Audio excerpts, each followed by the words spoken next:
जनता party को और प्रधानमंत्री मोदी जी के आह्वान पर पुनः सरकार बनाने के लिए अपना आशीर्वाद दिया, तो उस आशीर्वाद के फलस्वरूप आज यहां पर 1670 करोड़ रुपए की विकास की परियोजनाओं का उपहार आप सबको प्रदान किया जा रहा है। इस अवसर पर मैं आप सबको बधाई देता हूं, आपका अभिनंदन करता हूं।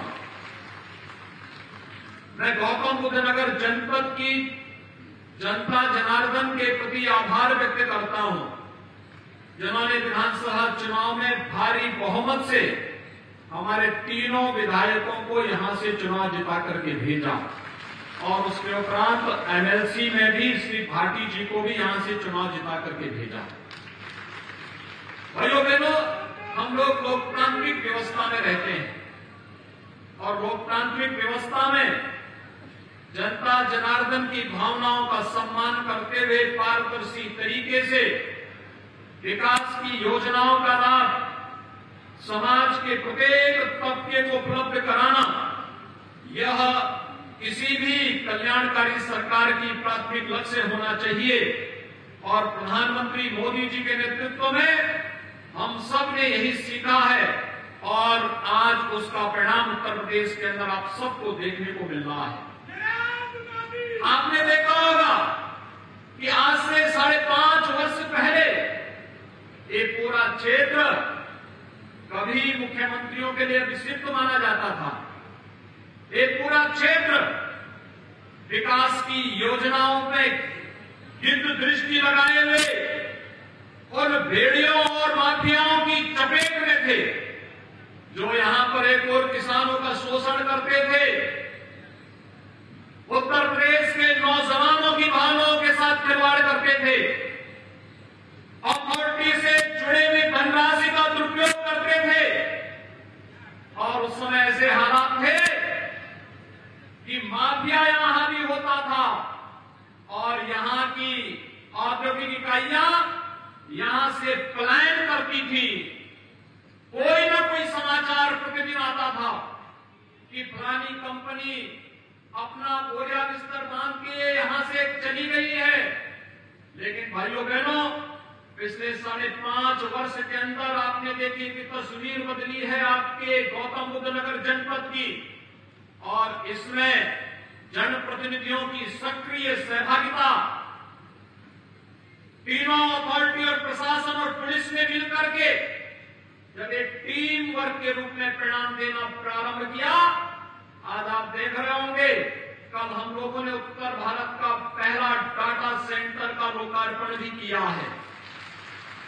ये केवल एक लोकार्पण नहीं है भाइयों बहनों, यह डिजिटल इंडिया के मूर्त रूप और उसकी आने वाली चुनौतियों के लिए आपकी एक नई शुरुआत है। प्रधानमंत्री जी ने अभी कुछ दिन पहले टेलीकॉम नेटवर्क में 5G का शुभारंभ किया।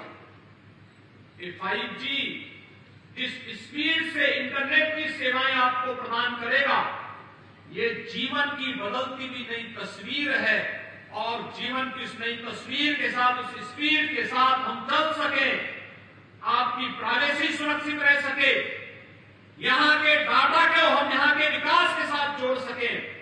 इस देश से उत्तर प्रदेश और खासतौर पर गौतम बुद्ध नगर डाटा सेंटर के एक नए हब के रूप में विकसित हो रहा है और इस दृष्टि भी मैं आप सबको बधाई देता हूं, पूरे प्रदेशवासियों का अभिनंदन करता हूं। अगर पिछली सरकारें होती, ये डाटा सेंटर कभी यहां नहीं लग पाता। एक कमजोरी अथॉरिटी की नहीं, पॉलिटिकल लीडरशिप की थी, जो स्वयं बेईमानी के आकंड में डूबी हुई थी। यहां पर कोई जब सुरक्षित नहीं था, कार्य समयबद्ध ढंग से नहीं हो पाता था, तो आखिर अपनी पूंजी और स्वयं की सुरक्षा को दांव पे लगाने के लिए कैसे आता। लेकिन अब तस्वीर बदल रही है और तस्वीर बदलती हुई तस्वीर न केवल गौतम बुद्ध नगर जनपद के प्रत्येक नागरिक का, बल्कि उत्तर प्रदेश की तकदीर को भी बदलती हुई दिखाई दे रही है। और बदलती हुई तकदीर आज हम सबके सामने नए भारत के नए उत्तर प्रदेश की उस नई तस्वीर को प्रस्तुत करता है, जिस पर हर उत्तर प्रदेशवासी गौरव की अनुभूति कर रहा है। भाइयों बहनों, आपने देखा होगा कभी जेवर क्षेत्र अपराध के गढ़ के रूप में जाना जाता था। मुझे याद है जुलाई 2017 की वो घटना, कितना बीभत्स कांड हुआ था जेवर क्षेत्र में, पूरी मानवता दहल पड़ी थी। और तब मैंने कहा था इन माफिया और इन अपराधियों को, इन दुष्कर्मियों को सबक अब सिखाना ही पड़ेगा। और भाइयों बहनों, हम लोगों ने तब अपनी कार्रवाई प्रारंभ की। उस समय हम लोगों ने दृढ़ इच्छा शक्ति के साथ इनसे निपटना प्रारंभ किया, कार्रवाई आगे बढ़ी थी।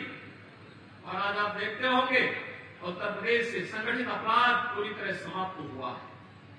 उत्तर प्रदेश में माफिया जो कभी प्रदेश की व्यवस्था के सरपरस्त हुआ करते थे, व्यवस्था का संचालन करते थे, उनके बगैर सत्ता का पत्ता नहीं हिल सकता था। आज वे जेलों में सड़ते हुए कैसे गिड़गिड़ा रहे हैं, आप उनके बातचीत को सुन रहे होंगे, देख रहे होंगे। ये यहाँ के युवाओं के भविष्य पे ग्रहण लगाते थे। आज आपके आशीर्वाद से उत्तर प्रदेश के अंदर प्रधानमंत्री मोदी जी के आह्वान पर जो सरकार बनी है, वह इनके ऊपर ग्रहण लगाने का कार्य कर रही है और उत्तर प्रदेश के नौजवानों के भविष्य को उज्जवल करने का कार्य कर रही है। और आज ढेर सारी विकास की परियोजनाओं के साथ हमारे माननीय जनप्रतिनिधिगण, अथॉरिटी और प्रशासन और पुलिस के अधिकारियों के साथ आपके बीच में यहां पर उपस्थित हुए हैं। ढेर सारी योजनाएं यहां पर आई हैं। तीनों अथॉरिटी में एक स्वस्थ प्रतिस्पर्धा प्रारंभ हुई है। नोएडा, ग्रेटर नोएडा, यमुना अथॉरिटी, कौन कितना निवेश कराकर कि कितने नौजवानों के लिए रोजगार की सुविधा उपलब्ध करवा सकता है।